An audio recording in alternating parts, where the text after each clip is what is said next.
Hello, and welcome to another edition of Sri's Sunday New York Times Read-Along. Our guest is Melissa Ludtke, journalist and author. Her new book is Locker Room Talk, A Woman's Struggle to Get Inside. It's about her lawsuit against Major League Baseball to get full access to locker rooms. Our host, of course, is Sri Srinivasan. We are live on Facebook, Twitter, LinkedIn, YouTube, and our Digimentors website. My name is Neil Parekh. I am the executive producer and occasional guest host of the show. Thank you everyone for watching, and thank you particularly for the folks watching on replay getting the opening of this show. We're going to have a great conversation with Melissa, and you'll see a little bit of a different look here today. I'm actually in New York with Sri, and you might see later we're in the same room, right next to each other. I came up for some client work this weekend. We just came back from Atlanta, doing work with the Southern Poverty Law Center. So we are excited about what's to come. Melissa has been on the show earlier. For a tribute that we did, and we've been working on this show. We scheduled her several months ago when we knew her book was coming out. So it's a fascinating take on groundbreaking work, pioneering work she did as a journalist in the 70s. Again, we are live on Facebook, Twitter, LinkedIn, YouTube, Instagram, and our Digimentors website. Please like, comment, share, retweet, tag your friends, let them know about the show we're about to see. Let's go ahead and bring on our host, Sri Srinivasan. Sri. Hey, Neil. We should show people where we are. Look Exactly. at this. We're right here. Right there. And it's a beautiful day in New York City. And we are in the office of our health club here in our building. I'll also show you an unusual piece of architecture. You can't quite tell, but that brown building you see there is called American Copper, and it's twin buildings connected by that swimming pool you see in the middle. That bridge is actually a swimming pool, and that both buildings tilt in two directions. It's almost a marvel of engineering and architecture. And welcome, everybody. We are very happy to have you here. This is the New York Times Read-Along, and we have a fabulous guest who is going to be joining us. She's not in here in this room with us, but she'll be joining us in just a few minutes. She's the author of Locker Room Talk, A Woman's Struggle to Get Inside. And Melissa Ludtke's book is, she said, 46, 47 years in the making, but another dozen years of writing. And you'll see she has three amazing blurbs here. One from Hillary Rodham Clinton. Locker Room Talk gives us a front row seat to Melissa Ludtke's celebrated courtroom battle when she went up against Major League Baseball and emerged during an enduring win for women's equal rights. Susan Waldman, who and Christine Brennan are both very famous sports journalists. So three pioneering women have blurbed her book.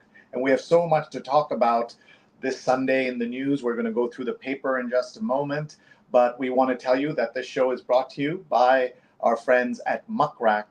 Muck Rack is the best place for journalists to create their own verified profiles, as well as for anybody who works in comms and PR to connect with journalists. So please check out muckrack.com. And if you'd like to be a sponsor, join us, Sri at digimentors.group or Neil at digimentors.group. And Digimentors is our consulting company that does all kinds of things, including productions like this. So if you'd like a podcast, or you know a friend who would like a podcast, tell them to contact us. We do marketing, PR, websites. We also do training, my new AI workshops. I've taught them in 12 countries in the last year. And we're doing AI policy, scenario planning, strategy, and also event amplification. You have a gala coming up. Hire us. We'll make it bigger. We blow up and make your events even bigger. So please join us as we do those things for you. We can work with you. We would love to. We also want to tell you that we have some fascinating programs and events coming up. So we want to tell you about a couple of different programs. The first is that we have the South Asian Journalists Association 30th anniversary. That's coming up on October 11th and 12th in New York City. Saja.org, the organization I co-founded 30 years ago. So if you're in New York, or if you're not in New York and want to come in on the long weekend, we'd love to see you. Saja.org to check out the programming there. And we also want to tell you that we will show you a bunch of different really cool events happening in New York and elsewhere. By the way, this is the Jaipur Literature Festival's US edition, JLF USA, and I got to go to the New York and Colorado versions, but coming up is the North Carolina edition this coming weekend, the 27th and 28th. And if you have any friends in North Carolina, tell them about this incredible program. Authors, globally renowned authors coming to North Carolina, as well as authors who are just visiting and local writers as well. So that's going to be a fantastic show. JLFLitFest.org. I'm emceeing. So if you have friends in Raleigh, Durham, or Chapel Hill, please tell them to go to JLFLitFest.org. Neil, what else do we have to talk about? Great, and I want to make sure that not only the website, but you can follow them on social media at JLF International, and the hashtag is JLFUSA. We also want to let folks know about another event coming up next week, September 30th, Justice Aid, which is a great group that I'm on the board for, and that Therese Steiner, a longtime friend of the show, is also on the board. They have a concert coming up called Soul of Justice in Washington, D.C. They support social justice organizations through the arts, and the group that they're supporting this year is Black Voters Matter, which does incredible work around voter engagement and policy advocacy and organizational development and training. So we encourage you to support Justice Aid if you can. We also wanted to let you know about, we mentioned the Southern Poverty Law Center earlier in the show. Sri and I were both there earlier this week with our colleague Jenny Lazarus. They have a great program called the South's Got Now, a voter engagement effort focusing primarily on younger voters in the Deep South. So please support those three organizations. Thank you. And our work in Atlanta with the Southern Poverty Law Center, SPLC, was very moving, always to be there. And Neil also got to go see our friends at the John and Lillian Miles Lewis Foundation. That's John Lewis's foundation, and the one he set up with his wife. And we got to take a photo with the statue, the newest statue of John Lewis, which replaced a Confederate statue that stood in the square in Decatur, Georgia. So lots going on, folks. The other thing we want to share with you is just to make sure you see this picture. That's Sri on the far right. He was in Oslo. This was, I think, 2 weeks ago now. But it was a conference for the Nobel Peace Center. Sri is on the outreach committee for the Nobel Prizes, and he co-hosted an event with them. This was focused on Nargis Mohammadi, last year's Nobel Peace Prize winner. Sri, that was an incredible event you did. Yeah, and we were lucky and blessed, privileged to work with them. And for the second year in a row, as a digital co-host. And you don't see them here, but Nargis Mohammadi's twin 17-year-old children who accepted the award last year were speakers, and I did an online show with them. And you also see Shireen Ebadi, the previous Nobel laureate from 2005 or so, who was speaking there as well. So in my newsletter this week, which will come out later today, you will see my lessons from the Nobel Peace Conference for all nonprofits. Lots of very useful tips. So make sure you're subscribing at srinet.substack.com, srinet.substack.com. We'd love to have you join along and share your tips about how to make sure online events for nonprofits do really well. All right, I think we're now ready, Neil, to bring in our friend Melissa. We'll just show the newspaper so people understand. If you're new to the show, this is how it works. We look at the paper with a great guest, and Melissa Ludtke is our great guest today, and we'll read the paper with her. We have all the sections laid out here, and we're going to bring her on just now. Melissa Ludtke is journalist, author of Locker Room Talk, a woman's struggle to get inside. And we're thrilled that she can be with us here on a Sunday morning. Here we go. Oh, wow, there I am. Okay, good morning. Good morning. Good morning. Thank you for your patience as we went through a lot of different announcements, but we've got to pay the bills, as you know. No. I love those announcements. I'm a weekly listener and watcher, so I learn a lot by watching your announcements. They're great. Oh, so thank you so much. We are delighted to have you here to talk about Locker Room Talk, and I love so much about this book, starting with the name, and obviously in many ways it's an allusion to the 2016 campaign and what happened there with the famous Access Hollywood bus. But talk me through the title, and then of course we'll dive into the book. So how did you settle on this? Well, you're absolutely right about the title. It does, perhaps for better or worse, come from that time when I was really in the process of beginning to really dig into this book. I had just finished a book project with my daughter, and I was ready to really dive in. And that phrase, locker room talk, obviously hit our political, campaigns. And I realized at that point that in many ways, for my own purposes, it captured the sense of what I was excluded from, which was that locker room talk that as a reporter, I really needed to be part of. And again, I wasn't under any illusion that it wouldn't necessarily be a daunting experience or there wouldn't be a lot of sort of crude conversation going on as part of locker room talk, which really is conveyed in a sense in that phrase that became part of the political phraseology. The other day, interestingly, someone introduced me and just used the name of the book. And I said, please use the subtitle. I said, because there's all sorts of a misimpression unless we pair the subtitle with it, which is A Woman's Struggle to Get Inside. That came pretty naturally to me because that's what the book's about and that's what I was writing about. Yeah, folks, you are listening to a pioneer, a legend in the world of sports journalism, and there's so much to dive into with this book. But let's greet some folks watching from around the world.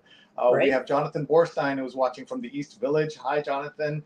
And Jimmy Carter, good morning from North Carolina. There's a different Jimmy Carter. His 100th birthday is coming up. He has said he wants to vote. He wants to vote and see the first female president of the United States. Of course, he had a chance to vote for another female candidate for president when Hillary Rodham Clinton ran. And by the way, she has blurbed your book. What a get that is. And she says about you, yours wasn't an easy struggle, but you persevered and we're the better for it. So that's a wonderful note from Hillary Clinton. Patricia Freudenberg is watching from New York. Pradnya is watching from Silver Spring, Maryland, former guest on this show. Naomi is watching, she says, from a fall-like morning on the Upper West Side. It is a beautiful day, but it is very cold for this time of the year. Doug Levy is watching from Marin County in California. Yes, it's 5:45. Early rise. Early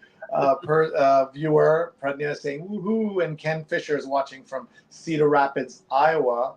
And Arlene, another great sports writer, sports journalist, is watching from Inwood, just outside Manhattan. And Arlene was a guest on this show. Patricia says congrats and welcome and congrats. Sudha Parekh is watching. That's Neil's mom. Hi, Mom. He gets to say hi to her every week, though he has seen her in person this week. And Stephen Kaplan says, hello, hope everyone is well. Love photographing those tilting buildings, Sri. That's the one I was showing you, American Copper in New York. And I love Ron Thomas watching from Dubai. He's heading to Pakistan next week and waiting for another master class, he calls this course. This show. He is so kind. And Arlene, congratulates you on the book. And everyone, do what Pradnya is doing right now. Tag a friend on Facebook, on Twitter, on YouTube, on LinkedIn, Instagram. We're on all those channels. So if you have any friend who would like to keep up with the news, meet Melissa, tag them. They can watch live or later. Unlike these Zoom calls, you don't have to wait for a link to watch it afterwards. We'll be live on all of these channels. So make sure you're sharing it with your friends, and so that they can join us as well. So we have a lot to go through, and everyone, tell us how your Sunday is. Tell us about your favorite sports memories. There's a good chance that Melissa covered some of those, and we are very, very excited to have you, Melissa. So tell us a little bit more about the book and what people can learn from there, and what are the lessons for journalists today, men and women? Oh my, that's a lot. Let's start with the sort of reason for thinking of writing the book. I mean, a number of decades had passed. The subject in my mind and I had stayed rather dormant. And then I began to hear, maybe a decade or so ago, from teachers who were introducing me to students who wanted to do National History Day projects on me, which to me was a lesson that if you live long enough, you can become history. But I was living history, and so I would give of my time. I would, when Zoom came into effect, Skype first, I would talk to classes from afar. I'd work with some of the young people who were doing that, and then started a wave of people who were in college who wanted to do their final papers or their thesis, on my case. And then came a number of reporters looking at the surge of women in sports media today, which has really just picked up in the last decade. And I found myself quoted in those stories and reporters reaching back to find out what the experience had been. So all of that gave me a clue that the story that was inside of me, I felt really needed to come out. At the same time, I was raising a daughter myself. By the time I finished writing the book, she was 26 years old. She's now 28 as it comes out. And I really felt that her generation was asking for this story to be told. So it felt like it was time. Sure. So we have some images here that we're going to go through and talk to us about the book as we show these images. Well, obviously, this image, which I actually have borrowed for a hat, a baseball cap that I've designed, because I thought this image really portrayed it well. There was the locker room, but in fact, we were locked out. And at that time, Shri, the story really was told by the men who were writing sports at that time. And they wanted to focus primarily on what was above my bra strap and what was below men's belt lines. It was really a story about sort of the sexuality of this cause of mine. Red Smith referred to it in the New York Times as the laughing stock. At the same time, he also referred to me as fluff in the clubhouse. There's a legendary coach calling, and also writers, other people just jumping in and not supporting you. I think that's really important. Being in the New York Times, as he was about less than 2 weeks after the lawsuit was filed, his story came out on January 9th. The lawsuit was filed on December 29th. He really set the tone. He was the dean of sports journalism at that time. And his column was syndicated around the country. For those who are too young who were with us to know what syndicated meant, it's like sending it out on digital media, only it went out over the wire. And it was picked up by newspapers. So his column, which really derided my case and demeaned me as someone filing it, really set the narrative frame and gave sports writers and sports columnists around the country, sort of the green light to say, okay, we can join in. Red said it was okay.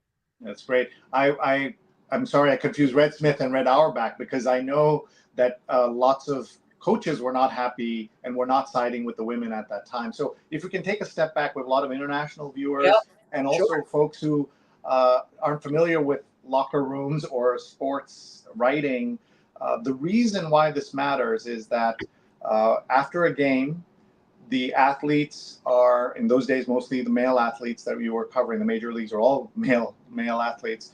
They were in their locker rooms changing, and they didn't allow women in there, but they allowed their male journalists to be in there. And so reporters would interview them in their towels while they were talking, just fresh off the game. And you and other women were fighting to get access there because you were being left out of the stories. You were not getting a chance to interview them along with everybody else. You wanted a level playing field. So just so people understand, was the conversation, let's make sure everybody has access, or if that's not possible, let's wait. Nobody gets to interview anybody until they're all clothed and out of the locker room. Can you explain that for us? Sure. No, I can easily explain it because our suit was about equal access. We couldn't tell, nor could a federal judge, by the way, tell the commissioner of baseball how to conduct the interviews and how to set up the media opportunities with players. The only thing that the judge in our case in the district court could rule on at that point was whether I ought to have equal access to the sources of our stories. And I want to really go back just very quickly, Shri. You mentioned after the game. Here's the access that I wanted. I wanted the access before the game as well, because before the game, reporters had about 50 minutes between when batting practice ended and the game began. All the male reporters were in the locker room. All the players were there. Not one player during any of that time period changed out of his uniform from batting practice to the game. So there was no issue then about towels or nudity or showering or changing. So why was it that baseball excluded me? We can go into that if you want, but it sure wasn't about nudity. But yet the stories and the coverage, as Red Smith epitomized and others picked up on, was really focused on both my morality as a woman for having such a low moral code that I would want to be in a place that I would be invading the sexual privacy of men, whereas they very quickly skipped over the fact that I was kept out of the clubhouse during a time when no man was naked. So you got to square that, and it was never squared. What was the explanation about the before? Thank you for that. And what was the explanation for the before? There was no explanation. I mean, the commissioner basically said that he didn't think it was moral, that it was a moral thing, that he was protecting the privacy of his players by keeping women out. And as he said, creating an opportunity for separate accommodations for women and for me. Here's the problem. I was around baseball for 2 years and not once was I offered a quote unquote separate accommodation. Main reason I wasn't offered it didn't exist. It was complete, what we would call greenwashing today. And yet the sports writers picked up on it, not one of them calling me to say, how was it in your separate accommodation? How did it work out? Not one. And they knew. They'd never seen a separate accommodation, yet they bought in hook, line, and sinker because they wanted to buy in. The sports writers at that point, with rare exceptions, didn't want me among them either. Yeah, I hear you. Pragnya says, invading the sexual privacy of men. What the heck are those men doing in that locker room? And Diane says, thank you for telling this important story of what at that time was a cement ceiling. Why are these men, editors, players, so threatened? And we see, of course, lots of echoes of that in many areas in life. But I think even you would agree that there has been progress. And if there was a moment like this today, there would be a lot of allies who would step up and help you in a way that in the 70s they hadn't and didn't. We have so many people watching. Please go ahead. No, that's true. I mean, about 7 or 8 years after the decision in my case, the women sports writers, who by then were a growing number, or at least enough of a number to call themselves an association, and they founded the Association of Women in Sports Media, which is thriving today with well over 800 members. And yes, they have our back today.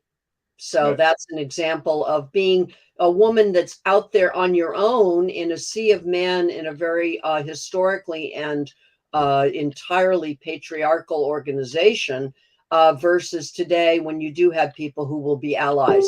And even the teams and the leagues are allies today because they recognize that women are there as part of the sports press corps. Sure. Arlene asks, did Red Smith ever change his perspective and offer an apology? I'm not in his mind. I never was, so I can't tell you whether he changed his perspective, but he never offered an apology. Wow. It's just hard to imagine today that people wouldn't be contrite when they are shown more things. Paula's watching from Tallahassee. Hi, Paula.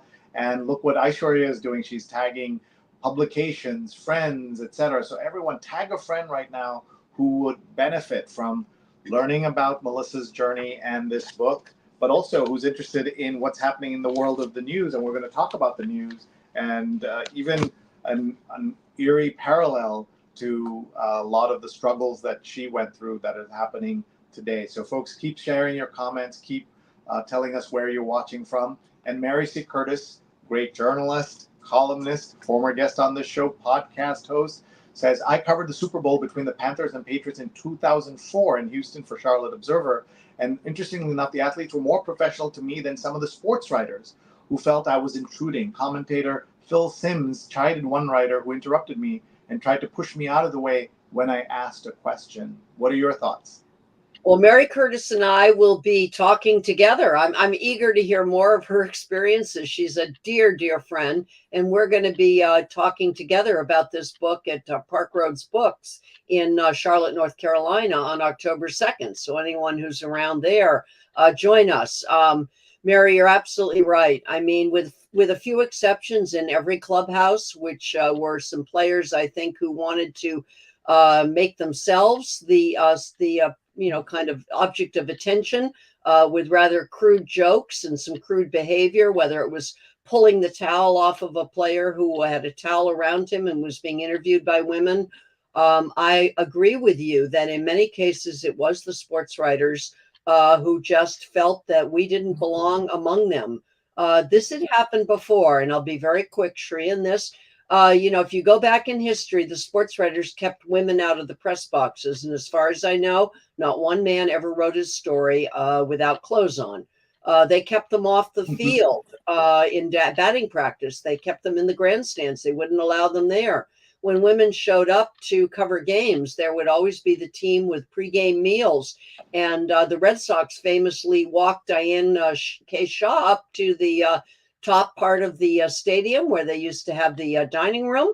And when she went to go in the dining room, they said, no, here's a picnic table over here for you. They had a sign on it saying ladies pavilion, and she wasn't allowed to eat with the sports writers. So this was far deeper than whatever that phrase meant by the commissioner of protecting the sexual privacy. This was really a bastion of a boys' club, and they did not want it changed. And I think they felt that the invasion of one, meaning me, would be the invasion of 50 the next day. In fact, Bill Crowley at the Red Sox said that to Diane Shaw during that visit to Fenway Park, when she noted that there had been no difficulty or trouble that was evinced by her showing up there. And he said, oh, there will be.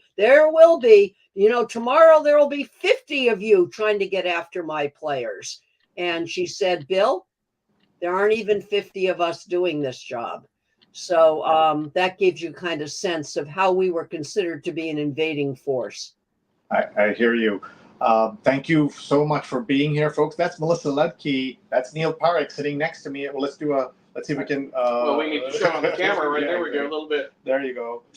There you go. I jumped in because I wanted to read off a couple of comments, Sri.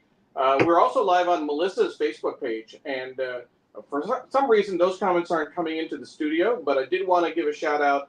George Abraham says two journalistic leaders. He's referring to, obviously, I'm assuming, to Sri and Melissa, but it might have been Melissa and Mary Curtis. We have lots of journalistic leaders all over the show.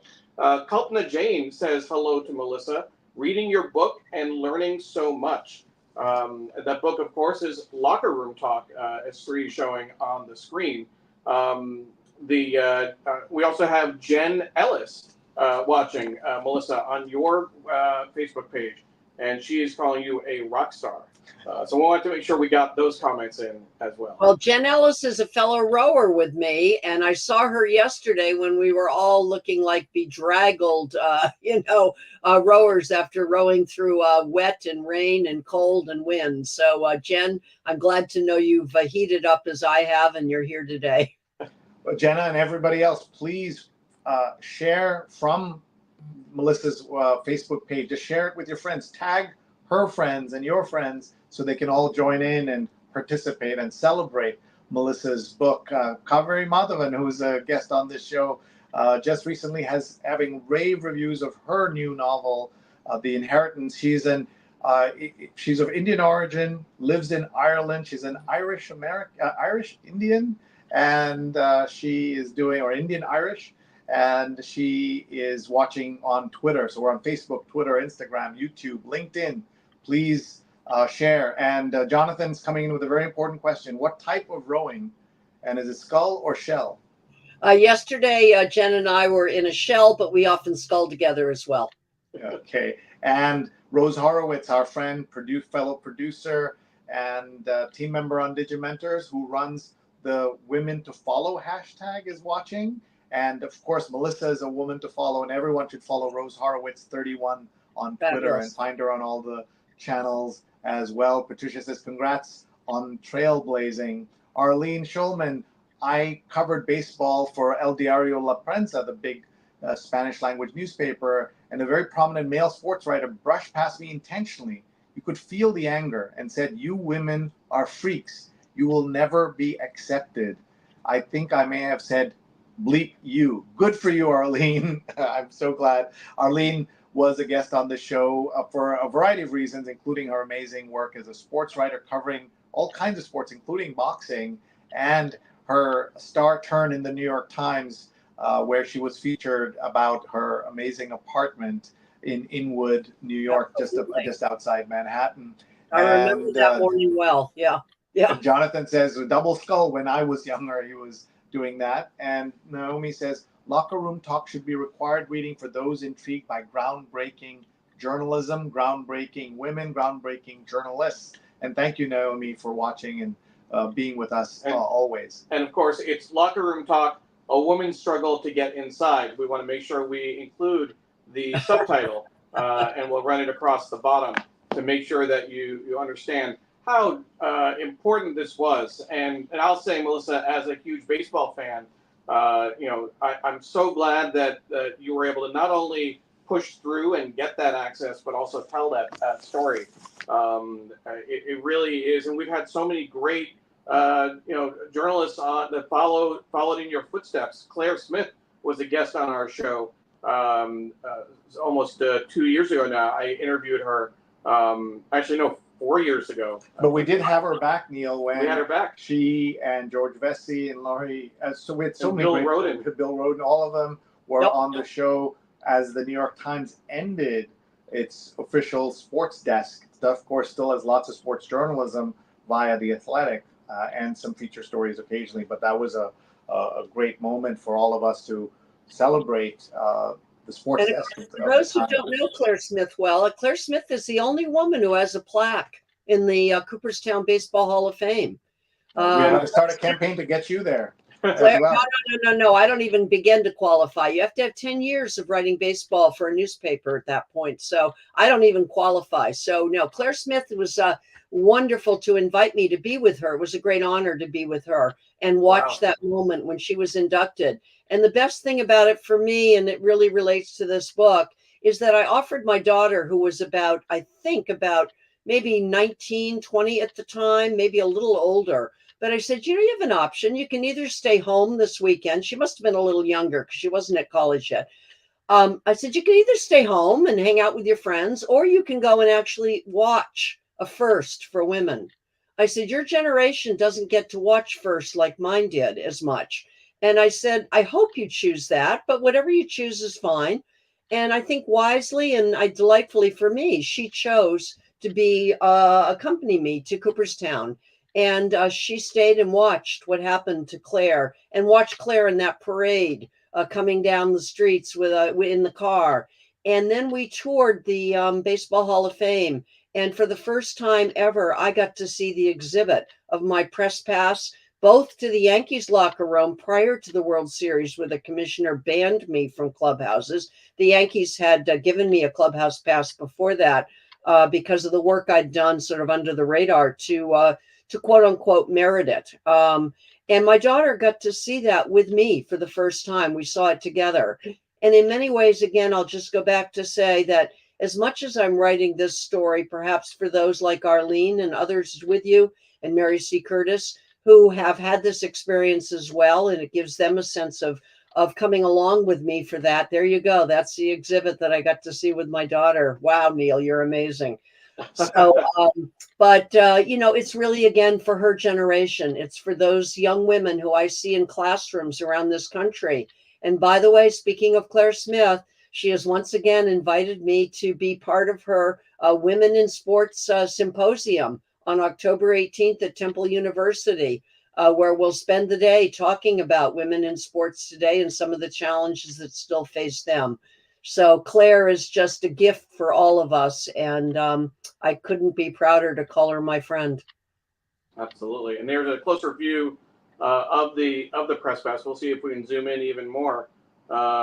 You'll see, since it's a Twitter image, it actually isn't cooperating as well as we'd like.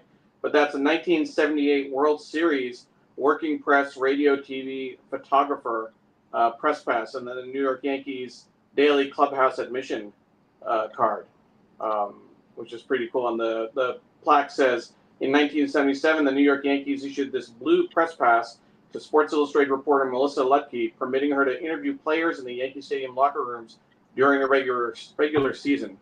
For the World Series, Commissioner Bowie Kuhn revoked Ludtke's access, denying her the same right to interview athletes that her male colleagues enjoyed. A year later, after successfully suing in federal court, Ludtke used this 78 World Series press pass to enter those same locker rooms to interview players, breaking new ground for women who cover baseball. Wow, it's so special that this is being now commemorated, marked, and honored as this moment should be. And I'm glad that people will learn in this amazing book, Locker Room Talk, A Woman's Struggle to Get Inside. By the way, Arlene just bought the book, so everyone please order the book, tell your friends. That's part of the reason we're here, is to celebrate and promote this book as well. As a fellow journalist, I applaud and appreciate what you've done and are doing to break down gender barriers in this historically testosterone-laden profession.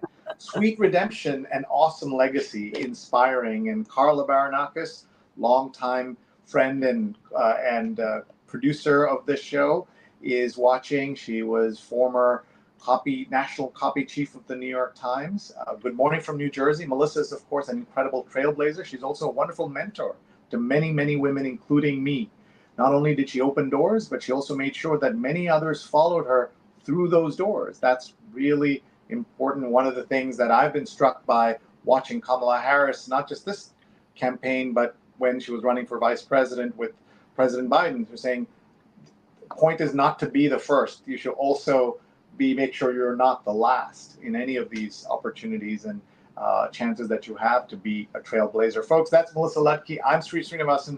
That's Neil Parekh. We're actually in the same room, locked in my building's health club manager's home, because we are hosting later at my apartment an event for this terrific book. It's called Graphic History of Hip Hop, with Walter Grayson and Tim Fielder. Walter's been a guest on the show, and Tim has as well. And Neil hosted a conversation with them. This is the Graphic History of Hip Hop. So we're having a book salon today from 11:30 to 2:30. So if you're watching live and you're in New York, message me and I'll make sure you can join us here in New York.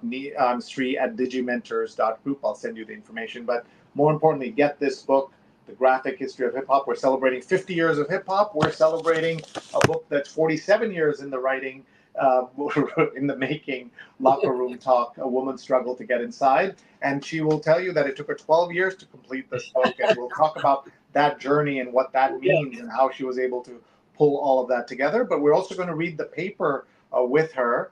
We are going to take a quick side tour to just tell you about a couple of other great events coming up. I am hosting the Children's Hope India Annual Gala on October 13th. I hope anyone who's in New York will join us at Chelsea Piers.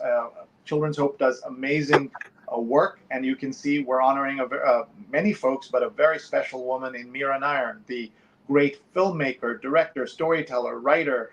Please join us for that. That's October 13th in New York for Children's Hope India. We have a couple of other events that are also coming up. You will see here on the screen in just a second. A Chance in Life, Neverland, a event celebrating A Chance in Life, an organization that works across the world helping children and helping folks with education. And I'm one of the honorees for some bizarre reason with some very worthy people. And if you're in New York on October 7th. Please join us in Cipriani as we celebrate this Italian origin organization that is now worldwide helping the needy, poor young people to thrive in this new world. And one more event, two more events quickly. Saja's 30th anniversary, Melissa, if you can believe, the South Asian Journalists Association has hit 30 years. Wow. And we're going to have some fantastic speakers on October 11th and 12th in New York City, saja.org to learn more. And then a charity that my mom founded 31 years ago, even before I founded Saja 30 years ago, is Karuna Charities having its anniversary gala, and that's on October 5th. And Rupa, my wife, is keynoting that event. And so if you're in New York or in New Jersey, please join us. And for all of these organizations, not everyone can afford to go to a gala, but even a small donation makes a difference. And if you can't donate, tell friends in these various cities. We had mentioned earlier we're also doing the JLF North Carolina, which is on 27th and 28th if you have friends who are in Raleigh, Chapel Hill, or Durham. I know that our friend Mary C. Curtis, who's watching, is in Charlotte, and so is Rick Botello, who's watching as well. And we are just so happy to have all of you here. JLF International is the Jaipur Lit Fest New York edition. By the way, they're ending their day in Seattle today. So if your friends in Seattle, they can go to jlflitfest.org. And as I said to Melissa earlier, we do all this to pay our bills. So that's part of how journalism has changed, right, Melissa? There was a time when our work spoke for itself. We didn't need to worry about promotion, marketing, any of those things. It just happened. And now you're having to do that for your book. Of course, books always required promotion, but now you have to get attention to the things you're doing. Well, that's right. I mean, writing the book is one mountain to climb. And then as soon as you've climbed that mountain and you kind of done all your final edits and gotten all your changes in and made all your, edit, and you sort of take a breath, then it's time to start marketing it. So it is kind of a one-man band these days, and it's okay. Fortunately, being a journalist gives you lots of the skills that you need to try to do this. Speaking of that, Carla, you just had on, and I feel somehow, Shri, as though all your technological skills have enabled you to somehow magically bring my Google Calendar into your mind, because Carla's on it. And I'm going to be teaching her students at Montclair State along the way. And this is, again, something. I was at Fenway Park, the other day with 30 journalism students, local journalism students from colleges and universities who are interested in sports as a future career in some dimension. And I just lugged on my shoulders about 12 of my books in a Trader Joe's frozen meals bag. And I thought maybe I'll go home with 9 of them or so, maybe they'll be interested. And after we talked for about an hour and had some great conversations, I sold all 12 books to those students. I couldn't believe it. I mean, students can't easily afford books, right? The students can't easily afford it. I gave them a little bit of a discount on it, but there they lined up. And so Carla's certainly part of it. Want to catch up with another thing, because the marketing is interesting, but part of it is done in some ways by our Kamala Harris. I mean, the night I did an event down on Cape Cod and talked about my book, I went home. I turned on my streaming. I wasn't at home. I was at a friend's house. Turned on the streaming. I'm listening to Kamala Harris accept the nomination. And in that speech, she mentions my judge, Constance Baker Motley. Yes. Now, why does she mention her? Usually, in a similar speech by any man I've heard, I would have only heard Thurgood Marshall associating herself with the civil rights movement. She mentioned Constance Baker Motley in the same reason that Ketanji Brown Jackson is now mentioning her as she goes around with her memoir. Why is this? Ketanji Brown Jackson, the first Black woman to sit on the Supreme Court, would tell you and does tell you that were it not for the time in which she lived, my judge on the district court in the Southern District of Manhattan, Constance Baker Motley, she says, would have been and should have been the first Black woman to sit on the Supreme Court. So when you talk about the characters that I have in the history that I can evoke through my case, it isn't just my case. It's the fact of me associating it, bringing it into those times through the precedents that were set by this woman who heard my case, but her extraordinary legal work in our civil rights struggle of our time, both cases grounded in the 14th Amendment. So this is really a story about an equal rights case from an era in which I can also tell the story of the 1960s through her experiences and how they relate to how she heard my case. So it's amazing.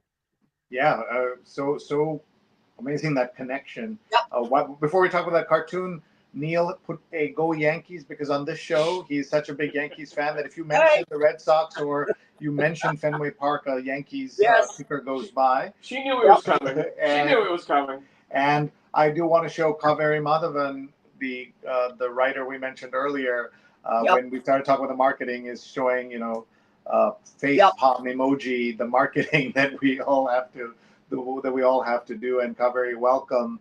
And Patricia talks about history in the making. Awesome, Patricia says.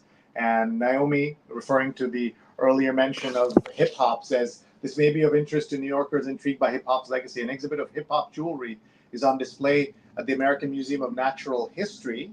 So now we're going to tie this all together because in a few days you are going to be in the building nearby at the New York Historical Society with the great Lynn Povich talking about the struggle that you had breaking down the ceiling in the locker room case and her efforts with others in making sure that women in magazines such as Newsweek and Time were just forced to do only what were considered female topics and women's issues, things like that. So let's talk about that, and then we'll talk about this very intriguing cartoon. Sure. And since we're on the New York Times read along, I think we can't help but bring in Betsy Wade into this discussion and the 1978 legal action that the women at the New York Times were involved in terms of gender discrimination there. They were somewhat at the tail end of what Lynn Povich and 45 other women at Newsweek had begun when they sued Kay Graham, the owner of Newsweek at the time, for gender discrimination that they had documented and actually planned their case together in the only room where they knew they would have privacy, and that was the women's restroom at Newsweek. They launched their case very strategically. Talk about marketing. They had documented the patterns of both hiring, pay, and promotion in which women have been discriminated against at the magazine. And they waited for their time because their time came when Newsweek itself decided to do a cover story on women's liberation, women's movement. Problem for Newsweek is they didn't have any women on staff that could write the story because all their women were library clerks, fact checkers, etc. And that was part of the lawsuit that the women would be filing. They waited for the day that magazine came on the stands. It was a Monday in March in 1970. And they had their own, they scheduled their own press conference that morning to launch their suit, talking about while Newsweek could put women's liberation on the cover of their magazine, they weren't doing very well within their own shop with the women that they had there. That suit was brought against Newsweek. It was resolved, they thought, but in terms of the resolution, which ordered Newsweek to make changes in their policies and practices, in fact, the management did not do that in a timely way or in a way that brought the kind of remedies that the women asked for. They had to sue again. Meanwhile, Time Incorporated got wind of this. They put a suit of their own out in 1971. In fact, interestingly, from the perspective of Sports Illustrated, the word was handed down from on top, from Andrea Laguerre, who was the managing editor, that any woman who signed on to that protest or to that action, in fact, wouldn't look forward to getting a promotion under him. But women stepped forward, I think 130 of them, of course, over the Time Inc.'s magazines. And there was a conciliation agreement that was signed without the company admitting any fault, of course. That conciliation agreement did play a role in our lawsuit. Wow, just so much history. You've lived it, you've seen it, you've helped change it. Mary C. Curtis says Betsy Wade was one of my angels when I was a baby journalist at the New York Times. She sought me out the first week I was there and became a mentor and a friend. And it's so good to hear some of these legendary names. Sadly, as you know, many folks who are watching today, many young journalists do not know it. So I think everyone should get and read Locker Room Talk, A Woman's Struggle to Get Inside, to understand that the things we take for granted today weren't available. And we're not talking about 100 years ago. No, we're not. We're living history, Shuri. We're living history. Exactly. And living histories, Lynn and I will be together, you're right, at the New York Historical Society the evening of October 15th. So if people are in New York and want to hear the two of us reliving this history and really bringing our stories together. She, of course, wrote the fabulous book, The Good Girls Revolt, which was made into an Amazon series briefly until the men at the top of the chain decided it wasn't worthy of a second season, despite the protests of many women who were enjoying it very much. But we'll be there on October 15th. So thanks for mentioning that. Yeah, and at least pointing out that Lynn Povich's father is the sports writer Shirley Povich of the Washington Post, who had such an impact on sports journalism and the coverage of so many important issues. And that's one of the things that I want to remind our viewers, that sports isn't for everyone. Not everybody cares about it, but sports reflects society. Sports often is at the forefront of other issues that affect society, not just in America, but around the world, and everything from civil rights to women's rights. And we're seeing that even today in the issues we're seeing for the professional women, trying to make sure that they get equal access to facilities as athletes. And one of the things that I'm proud of is that the U.S. Open in tennis has had, I think, 40 years or maybe even 50 years of equal pay in for men and women in the tennis. You'll know the exact. No, it's 50 years, and that was celebrated recently, and that was, of course, Billie Jean King and 8 other courageous women who pulled themselves out and said, no, we're not going to go with this. You can't pay us less than you're paying the men, and we're on the same circuit. We're playing the same game in front of the same people. I mean, this is not the way it's going to work. And you might remember that they talk about marketing, found the Virginia Slims back then, which was a cigarette company, ironically, to sponsor a tour of their own. And it was through that boycott and through setting up that tour that they convinced at least the U.S. Open, and others have followed, again, with Serena and Venus Williams picking up where Billie Jean King left off, to continue the fight. It remains a fight. It's a fight. And the women have fought it. And, there's generations of women who are fighting for the next generations of women. So they'll have a better time.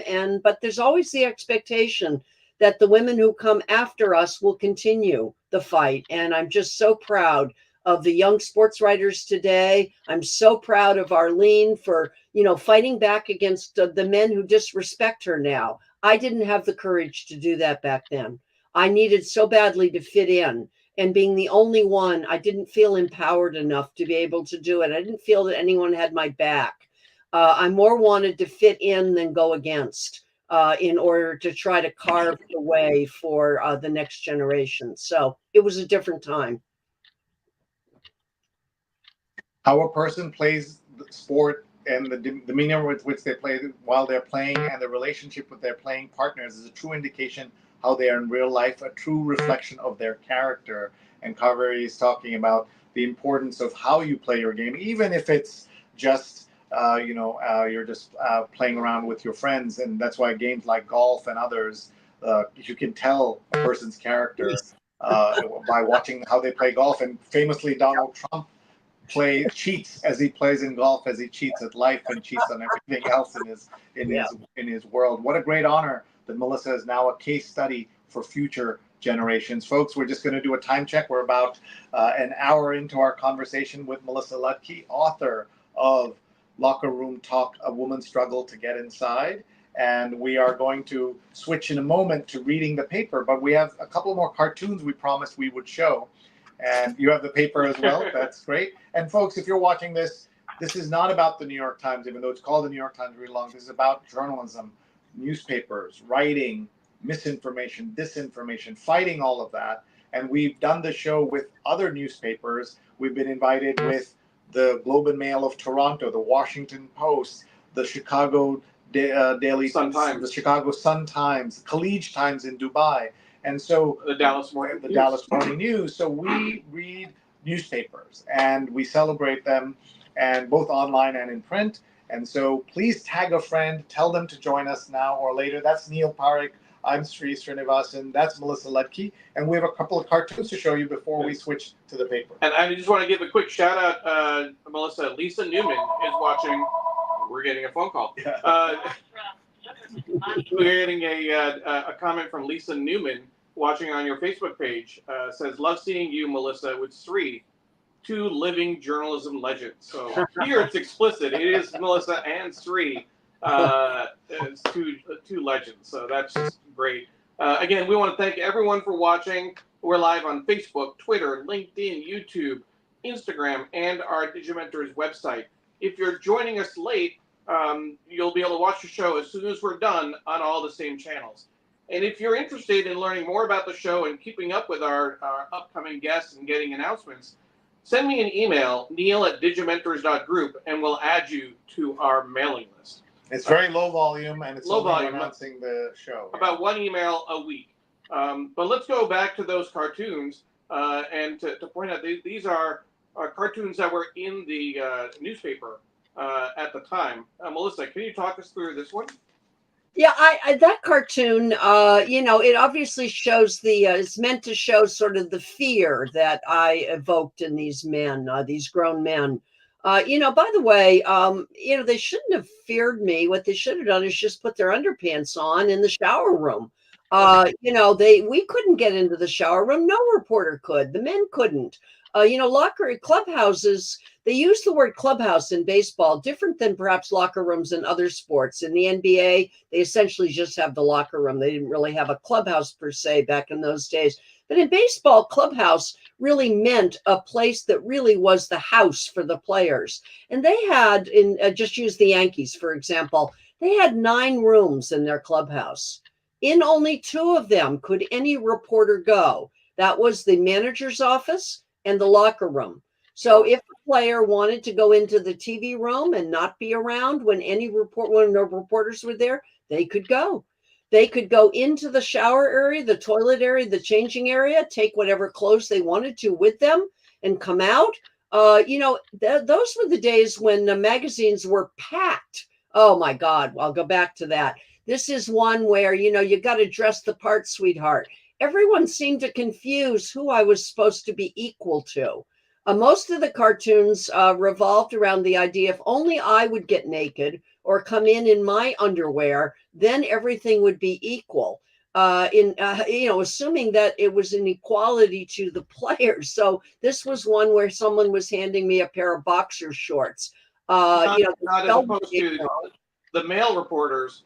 No one was asking them to come in their underwear or wear a towel. Not that I know of. I wasn't a male reporter, so I didn't get their messages. But no, this was really all about, sex, as I started with. It was really made into that. And, the reason why is the same reason that Phyllis Schlafly at that same time was successful against the ERA, because she focused it on the fear of bathrooms, the fear that if the ERA passed, you would run into a man, you would, in your ladies' bathroom, there would be nothing there, in terms of protecting you. It was sort of your personal safety. I guess, I don't know if she ever used sexual privacy as a phrase like the commissioner did, but certainly her capacity to beat back the ERA at that same time with those same kind of fears was not so distant from what the commissioner and baseball and the sports writers were trying to do.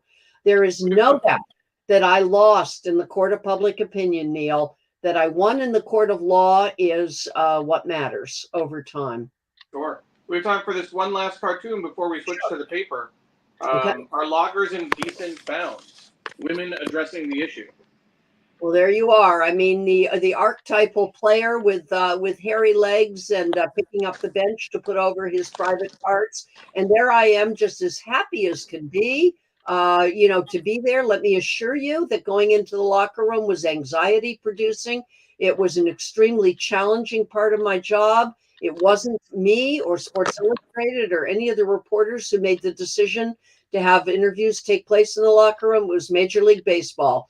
They could have done differently, and they had the option under the judge's order to do any policy they wanted. But in the end, they continued to have the interviews took place in the locker room. And so that's where we had to be. And that's where women continue to be with the men. Sure. Thank you, folks. You're listening to Melissa Ludtke tell her story and the story of this book, Locker Room Talk, A Woman's Struggle to Get Inside. What's your message? If you could talk to this young lady, what would you tell her? I would actually say now, it wasn't always the case, but I'd say now I'm proud of what you did. You really stood up to it. You didn't know what you were getting into. You were naive when you said yes to being the plaintiff. I remember how naive you were. You thought it was really about doing your job. It wasn't. It was really going to be a morality play in which you were going to be, the person who people were going to put their own thoughts about women's role in society, women's role in this particular business, and in women's morality. You were going to be the one who on the front line.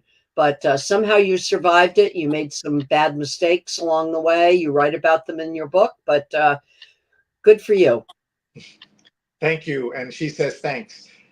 We are looking at the paper, folks, with Melissa Ludtke. We are going to just kind of flip through the paper just for a few minutes, and would love her thoughts, whatever she wants to jump in on. The front page has various stories here that I'm going to show you. In Trump's White House, the pursuit of retribution. Examination reveals how the president's demands for inquiries were met. This is about the Trump White House.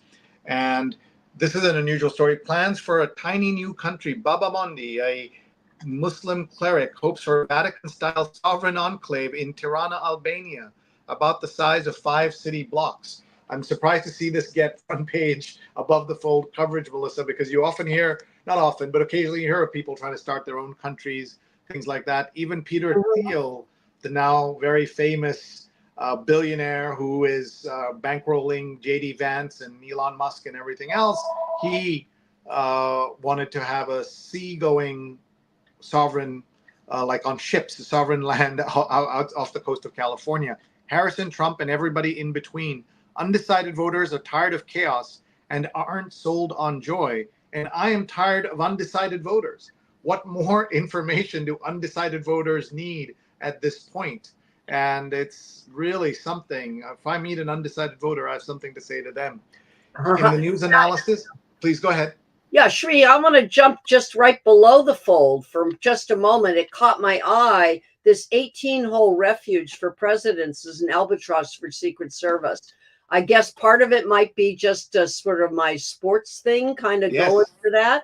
But also, I grew up as a child summering. My grandmother in the 1920s had bought one of those old Cape Cod homes, and it was in the town of Hyannisport. So I spent those 3 years when President Kennedy used Hyannisport as his summer refuge. Growing up as an 11, 10, 11, and 12-year-old girl, literally playing softball with John Glenn and President Kennedy, going to greet his helicopter when it would land in the front yard of the Kennedy compound down there. And I also remember going up and watching him tee off on the golf course there that my father and grandfather were both members of.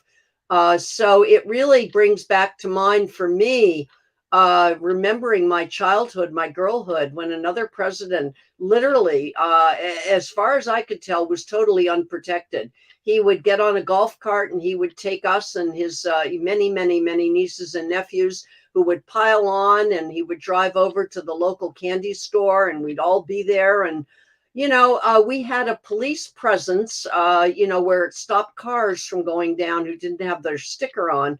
But, the presence just, it was nothing like today. I mean, I covered the campaigns of the vice presidents in 1984, Geraldine Ferraro and George H.W. Bush. And even then, I wouldn't say that the presence was for them anything like what I see and we read about today. So we are really in a in a very frightening and hateful and changed environment from perhaps the innocence of my childhood memories of a different president and a very, very different time. Of course, he ended up being the one who was assassinated, in Dallas. So, yeah. And it's if you just look at continuity, to think that his brother was, of course, sadly assassinated as well. His son is now causing major chaos and havoc in America today in so many different ways. We're seeing here. I'm sorry if it's a little fuzzy, but the front page has a picture of Secret Service agents holding machine guns with President Reagan, and we'll show the story on the online version of that story. I'm just sorry that I think the signal is weak here, and that's why we're seeing the paper like this. But I also wanted to read Bill Mitchell's comment here. Bill Mitchell, dear friend from my Pointer days, pointer.org, reading Locker Room Talk now and finding the comments by male sports columnists stunning in their bias and patronizing attitudes. And that's what we were saying earlier, that a lot more folks are allies now and wouldn't put up with some of the nonsense that our male predecessors did in journalism. And there's that picture, this stunning picture. There was an actual threat that caused this. This isn't how they always played golf or followed along the president. This was at Augusta, I presume around the Masters that he must have been visiting. And by the way, speaking of Reagan, here is Ronald Reagan on the cover of the book review, The Reagan Evolution. Max Boot's comprehensive new biography reckons with the president who was once his hero and asks whether Reaganism contained the seeds of Trumpism. And I can tell you one word answer. Yes, it did, starting with where he chose to launch his campaign. So if you haven't researched it, go back and look up a town called Philadelphia, Mississippi, where he launched his campaign, very on purpose, a place where civil rights was a major issue and the Klan was very much alive.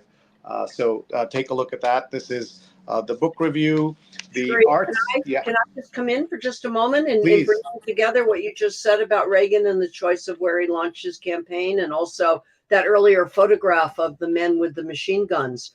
I mentioned earlier that Constance Baker Motley was my judge, and her incredible role, and now that in the civil rights movement and in the legal battles that took place in the South, one of the things I learned in doing the research on her was that Thurgood Marshall, who was her colleague at the NAACP Legal and Defense Fund, sent her to the South because he really feared at that time that if a black man went down to fight Jim Crow, they stood a good chance of being assassinated.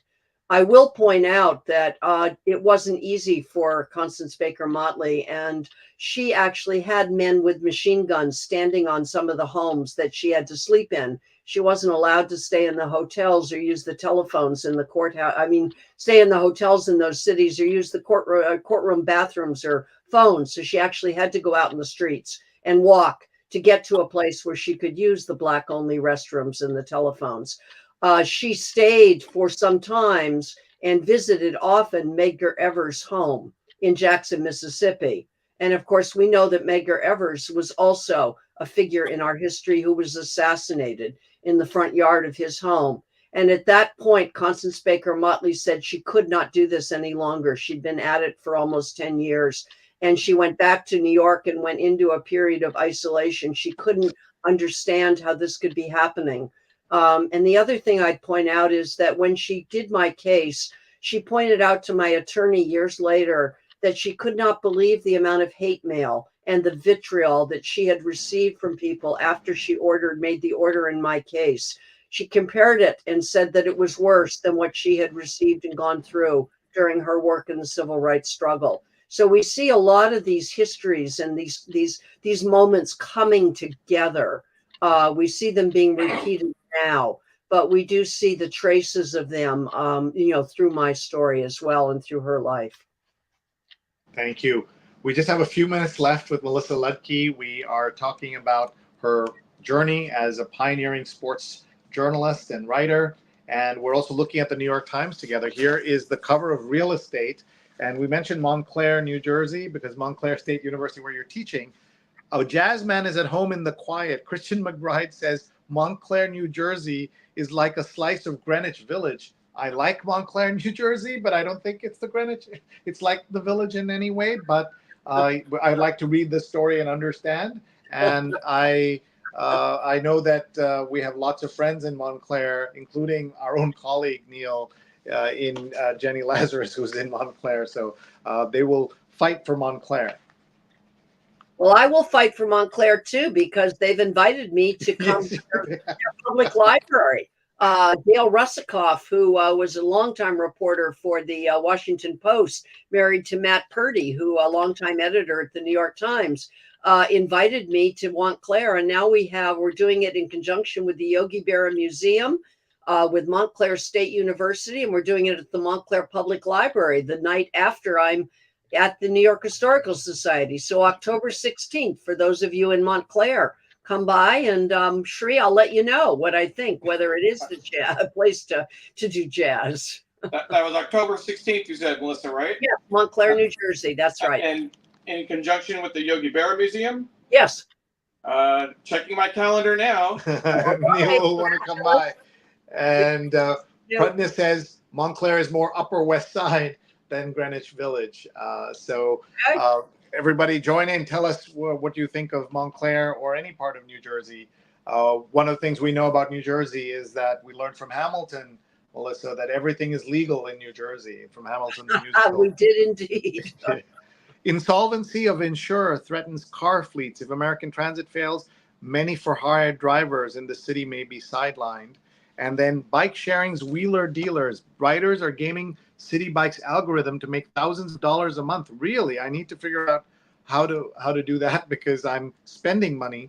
But I think the story is about how the City Bike pays you, this bike sharing service pays you to move bicycles from one place to another to make sure there are enough bicycles around. So I definitely want to read that story. What else is in the paper? We've got the Sunday opinion section. Obesity has an identity crisis. America's biggest health problem is something we can't properly diagnose and don't know how to define. But also we are seeing the impact of drugs like Ozempic is having on some people. Not everybody benefits from it, but it is a drug that's having a moment, as they say. The internet helped fuel mass protests. Could it lead to their demise? I want to read that. And Kamala Harris is great at asking questions, answering them not so much. Todd Purdom and others. Brett Stevens was on TV on the Bill Maher show saying she's not answering enough questions. We don't know enough about her. We know plenty about her and her policies. She is telling us what we know on her website, and she's talking every day. How about this? Are you a Red Lobster person? Me? Yes. No, I'm actually not. I made the mistake of going to a Wellesley College reunion and sitting in on a science class. And it happened to be someone who had done a lot of research looking at lobsters. And I could only think back to all the days that the 5 children in our family lined up, to be able to put the lobster into the boiling water. And after that lecture on what lobsters know and what they feel, I actually have never eaten another lobster since. So sadly, I have given up that habit that was such a part of my childhood on Cape Cod. Melissa, I was going to ask you in terms of whether you were a Red Lobster person, just being from Boston, and whether Red Lobster was actually up to snuff in terms of the food. Obviously, what you were sharing is a much more nuanced answer and something we should all consider. But what about the food itself? I mean, you wouldn't eat there, right? The Red Lobster, I haven't been to a Red Lobster, I have to say. I mean, I listen, my eating habits are not necessarily ones that anyone else should take on. Each of us makes our choices for our own reasons. And, I love a lot of food in Maine. I'm a big Mainer, and I love Cape Cod, and I love the crabs and the mussels and a lot else. So, Sure. Fried clams, give me a plate of fried clams and I'm all in. So I'm definitely a seashore nibbler. So for sure. There's a famous joke. I'm not sure who said it first. That imagine the first human being to look at lobster and say, gee, that looks delicious. Let's try to eat it like a giant sea cockroach. And the story, by the way, the business story of the crack up of Red Lobster is about the damage that endless shrimp did to their bottom line, because people love shrimp, and you give endless shrimp, people are going to eat endless amounts of it. After Apple, Johnny Ive, the legendary designer, is building an empire of his own. The iPhone designer is now reviving a San Francisco block as an act of love and personal reinvention. How interesting. I can see at least 3 Apple products next to me: the phone, my watch, this MacBook, all influenced, designed, built by Johnny Ive. If you turn the camera over here, Sri, there's no Apple products. Android phone, PC, computer, nothing over here. That's Neil. And Arlene loves those Red Lobster biscuits. This is one of the things that surprises folks, that you know, I have a friend who goes to a steakhouse and loves the cream spinach at steakhouses in America, and finds the mac and cheese and things. Even though he's vegetarian, he can eat those things, which is will surprise some people. We're almost out of time. We're looking at the New York Times Magazine, The Deserter. He didn't want to fight in Putin's war. He just wanted to survive, to make it back to his wife, to live in peace. But to do that, they would have to run. It's almost like poetry here, Melissa, Sarah Topol. And you can't believe story. It's a remarkable story. I've started reading it. I haven't gotten through it all. I had to put it down. Emotionally, it's a challenging story to stay with. It's so fascinating because you take a very personal account of a love story, of a family forming. And in that love story, what you begin to understand more is really the Russian military. I mean, it's a fascinating. I mean, I give Sarah just great kudos for taking us inside of this in the immersive reporting that she did. You know, today, Sri, you talk about the marketplace of journalism. So rarely now do we get the immersive reporting like Sarah was able to do, spending a year doing a story. I mean, Time Magazine gave me 8 months of immersive reporting to do a story called Through the Eyes of Children, where I went and lived with 5 children around different parts of America, in West Virginia coal mining towns, in the 9th Ward of New Orleans, going to the Franz School that Ruby Bridges had desegregated through a court battle, and now finding that when I arrive in 1987, it is an entirely Black school, and spending time with a girl in 4th grade at that school. I go to Austin, Texas, and live with an Hispanic family. I go to Seattle with a girl telling the story of what it's like to grow up as a kid going to daycare with 2 professionals as your parents. Then closer to home, I went to a high school in Belmont talking about a coming of age story of a young man who had gone through divorce. So that was given to me, 8 months of reporting and writing that story. That is so rare today that reporters have that experience. So when I saw Sarah's story, I just dug in yesterday with my advanced copy that I get on Saturdays up here. And I'm looking forward to reading the rest of it this afternoon. Amazing story. And here is Liev Schreiber narrating this, the story, The Deserter, an epic story of love and war. Liev Schreiber, the actor who in the end, and in one of my favorite shows, Ray Donovan, if anyone's caught that on Showtime. It's a 42-minute listen. I mean, talk about a long read, long listen. I saw that 42 minutes, Neil, 42 minutes, and I thought 42 hours. I just finished Barbara Streisand's book, audio book. 42 hours, 42 minutes seems like nothing. Yeah, nothing. I want to show you this little item they have in the news, in the magazine. It's called, I want to treat my feet, but I don't want to shell out for a pedicure. So what can I do? Or at a at-home foot spa. Try a bucket of warm water. It's a cheap and easy way to treat your tired feet at the end of the day, or for softening corns and calluses before a good buffing. So the New York Times, you know, has embraced what some would call, we used to call growing up, Melissa, service journalism has become part of what they're doing. Wirecutter is one of their franchises that they have. And so please check out the magazine, and Neil is posting some links online. One of the highlights of the 9-year journey, almost 9-year journey of the New York Times Read Along is Neil and I going to the office of Jake Silverstein at the New York Times, editor-in-chief of the magazine, just as it came out on a Wednesday afternoon, and reading the magazine with him. You can go back in our archives at digimentors.group, look for the New York Times Read Along button, and you can see us in his office. It was an amazing day. And Jonathan says, I've become a Wirecutter groupie, and that's an interesting. And you're holding up Read Banned Books. I'm holding up one of your advertisements today. It's a full-page ad in the front section of the newspaper. And what I love about it is it's the combination of books as well as politics, because clearly one of the things that's happening today through the Moms of Liberty and many others is that books are being banned around the country. Kids are not being able to get some of the best literature that probably arguably is out for us. And I just love the fact that this Hachette took out a full-page ad today reminding you not only of the books that have been banned. We see Malala there on this. We see Catcher in the Rye.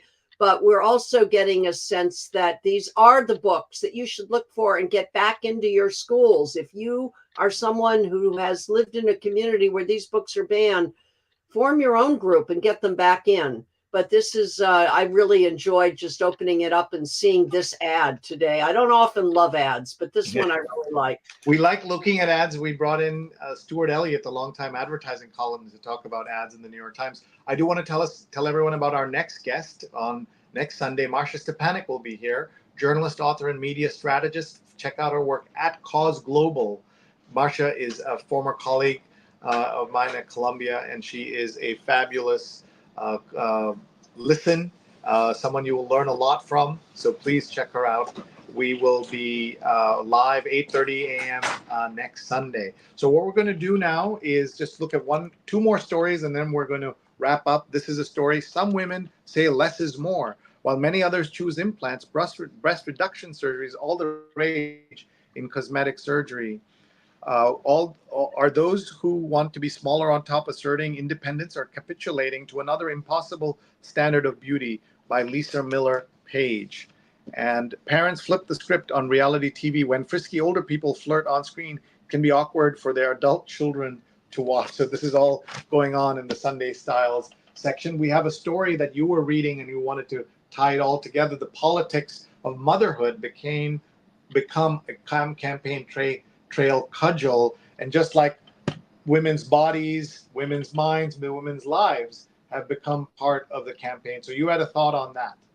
Well, I do have some thoughts. I mean, it takes me back in my own life. The first book I ever wrote was called Unmarried Motherhood, in America. It was called On Our Own was the title, Unmarried Motherhood in America. I wrote it, and it came about actually as a book proposal that I wrote up in 2 days after Dan Quayle essentially blamed the riots in Los Angeles on a make-believe character, Murphy Brown, in the TV sitcom, and blamed it on her for triumphing or, spotlighting single motherhood as something that might be a good choice for women to make.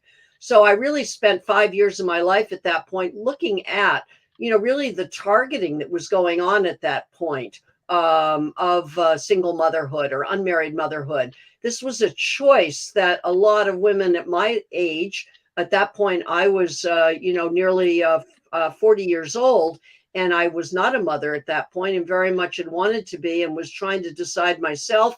I was a member of a group called Single Mothers by Choice, but I was also watching the society, the culture play out its own feelings about women's roles in our country and in our daily lives, in our work lives, in our home lives.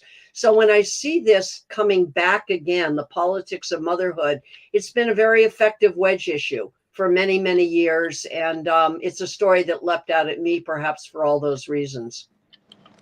I totally understand that.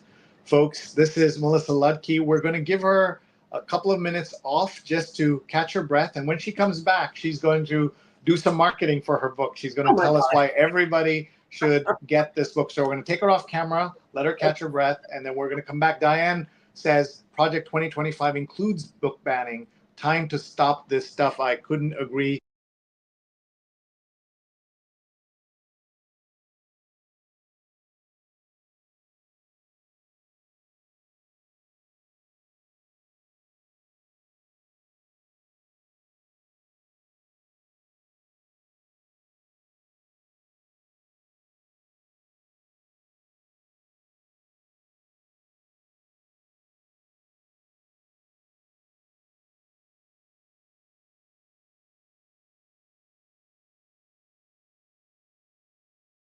that's been.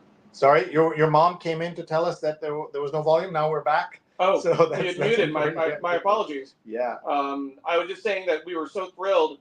By the way, thanks, Mom. Appreciate the backup there. Watching out.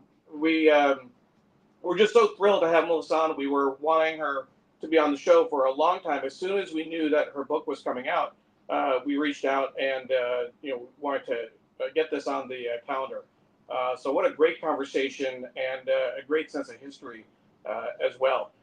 In terms of what's coming up for our show, of course, we talked about next week. Our next show for the read-along is going to be Marcia.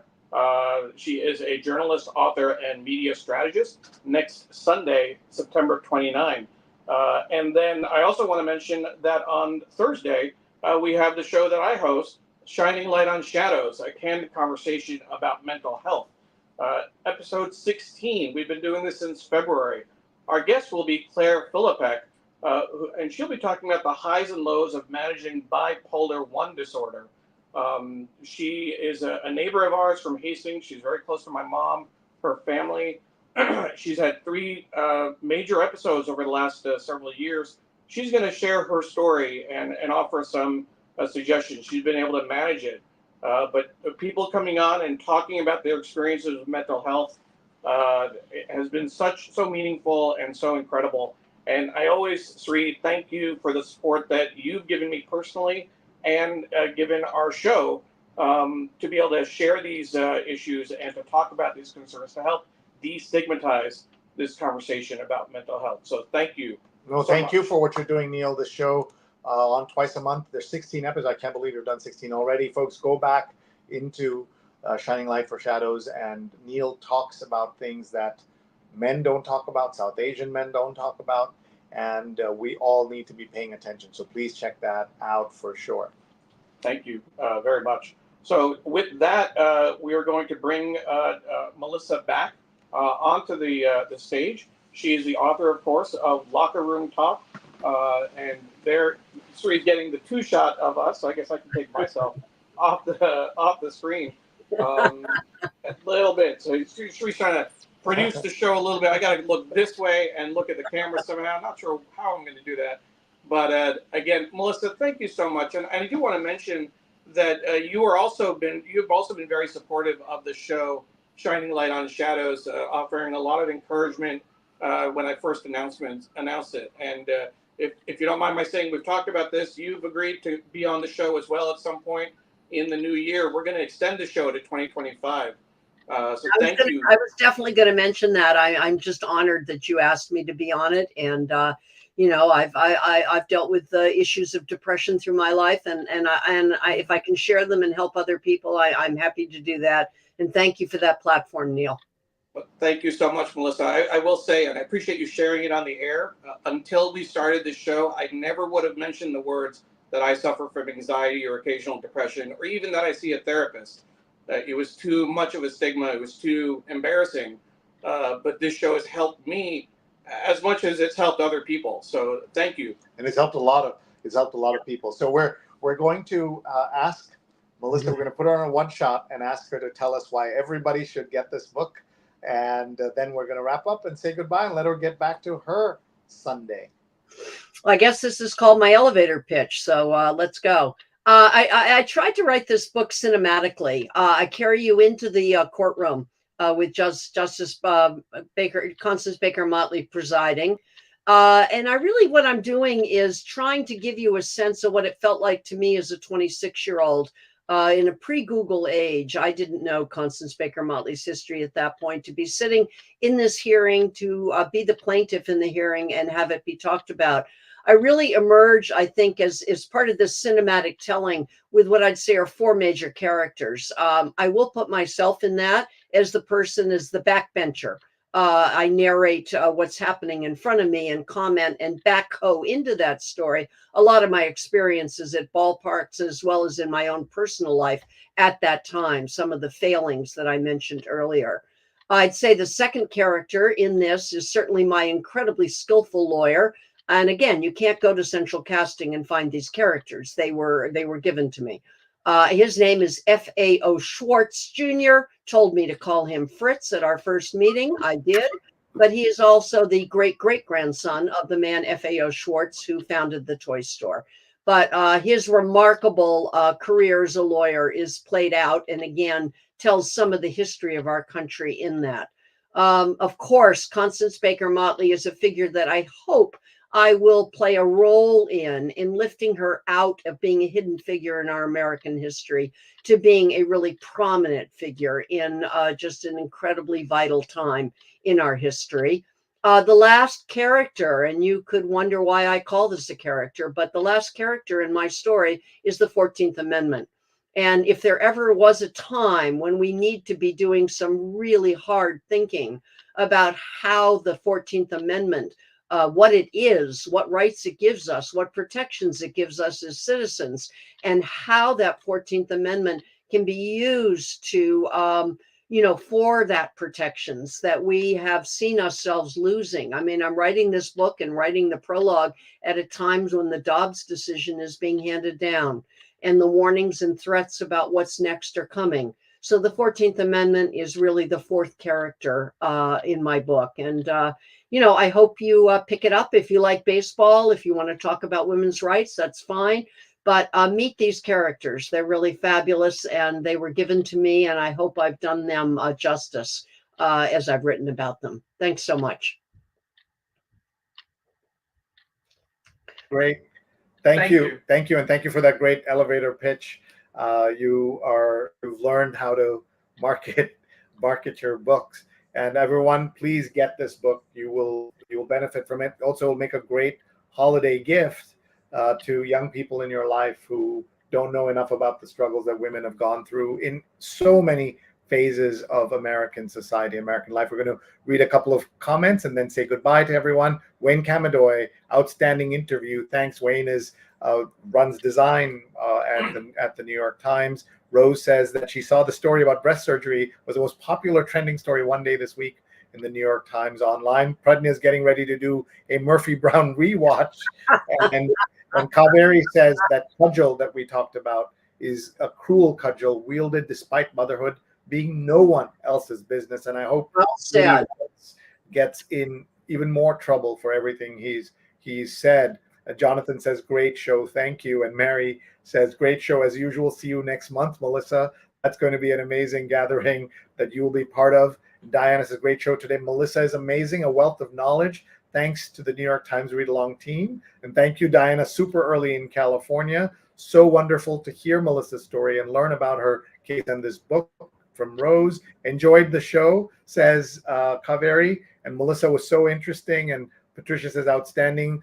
Wayne says, Bill says, Wayne, Detroit Free Press alums are everywhere.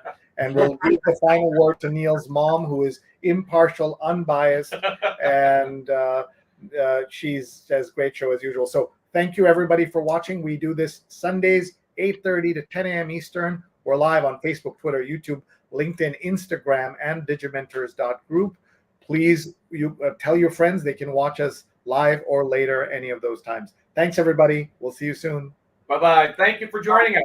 Bye, Neil. Thank you. Thank you so much. In person. Very rare. Melissa, again, thank you. It was incredible to have you on the show. Thank you so much. What a treat to see the two of you together. Wow. Okay. Bye-bye.